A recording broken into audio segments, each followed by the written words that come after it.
खेतां वाली नालियां में पैर तू डुबो क्या रे चूसिए रे गंडे। जय शिवराय भावांनो, आपल्या न्यू ब्लॉग मध्ये तुमचं सहर्ष स्वागत आहे. चला तर आपल्या कामाला सुरुवात करू आपण. कदे भी देसियां में कमी देख के तेरे शहर की सड़क भूल। चला तर आपल्या कामाची सुरुवात झाली पाण्या भरण्यापासून. आपला अर्ध भरायचं बाकी होतं, ते भरून घेऊ आज. आपल्याला उसाला पंप पाणी द्यायचं होतं. सोलार पण चालू करून दिल्यानंतर बघितलं तर पाट्यांवरती भरपूर धूळ बसली होती. मग पाट्या धुवून घेतल्या, ला पाणी पण लावून दिलं. आता जायचंय थळ पेटायला आपल्याला उसाचा. बांधाच्या कडाने गिन्नी गवत लावेल होता, तो बी चांगला फुटला. आता चला तर आपल्याला उसाच्या थळात जायचं होतं. 4 ते 5 दिवस झाले आपला ऊस तुटून.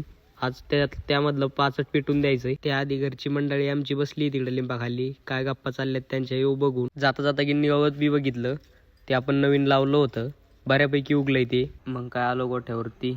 कालगानं शेडला धुवून घेतलं होतं, त्यामुळे आज काय वाईट दिसत होता. मग काय दिला गाणाला आवाज, आला एका आवाजावरती. एक वेळेस मुलगी तुम्हाला सोडून जाईल, पण हा मुक जीव कधीच नाही.